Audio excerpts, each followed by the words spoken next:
Dan Sullivan joins us from Anchorage, Alaska, I do believe. Senator, do we have you there? Senator? Yeah. Hey, Dana. Hi, Bill. How are you? Morning. Great to see you. Good to be on the program. There you are. Good to have you. Let's get your Good reactions morning. today as you wake up very early in Alaska and what you're hearing, from your constituents there.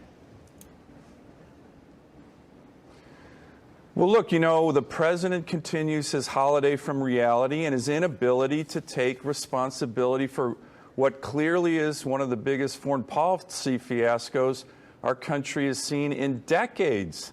And particularly, and you're all focused on it, we're focused on it, this issue of leaving hundreds of Americans stranded behind Taliban lines. And, it's something that I feel it. Americans feel it. Certainly, Dana, to your point, my constituents feel it.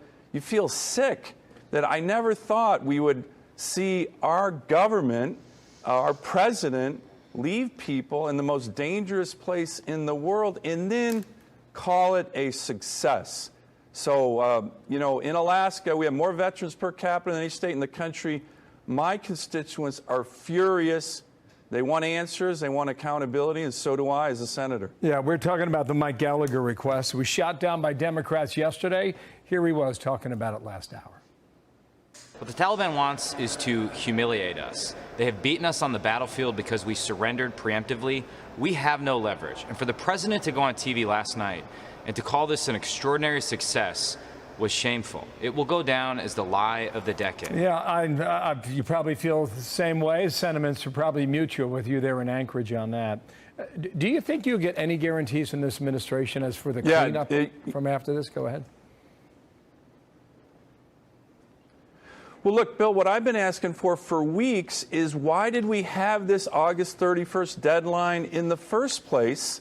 And particularly if we could have moved it to get American citizens out safely. That was should have been the administration's #1 goal. I have not gotten one answer from anybody in the White House, senior levels of the Department of Defense. The only answer that we could come up with is the president, when he put this August 31st deadline out there, the Taliban called it their red line.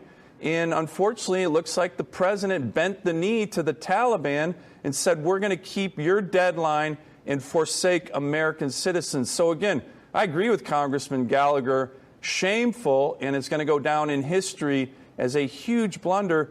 But as you know, there are going to be major foreign policy consequences that flow from this bad decision. Dan, can I ask you about that? My last question for you is, given your experience at the National Security Council before you were a senator, what are your concerns in terms of their ability to coordinate across all of these different agencies with the possible, daylight between some of them, especially the Defense Department and the White House?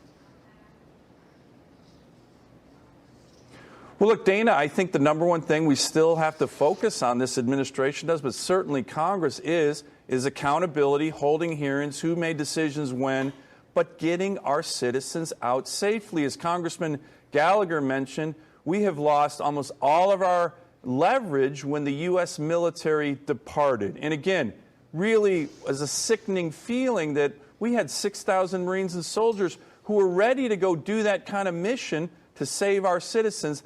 They've now departed. We don't have leverage. But here's something else we need to be very focused on.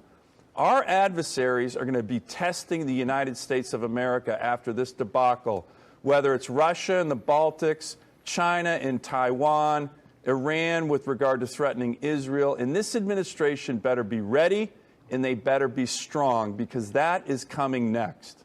Thank you, Senator. Dan Sullivan, live from Anchorage this morning. Thank you, sir. Hi, everyone. I'm Brian Kilmeade. I want you to do me a favor. I want you to click to subscribe to the Fox News YouTube page. This is the only way that I know for sure that you're not going to miss any great commentary, any great news bites, any great interviews coming your way on Fox. You can get it all here on YouTube. So subscribe right now.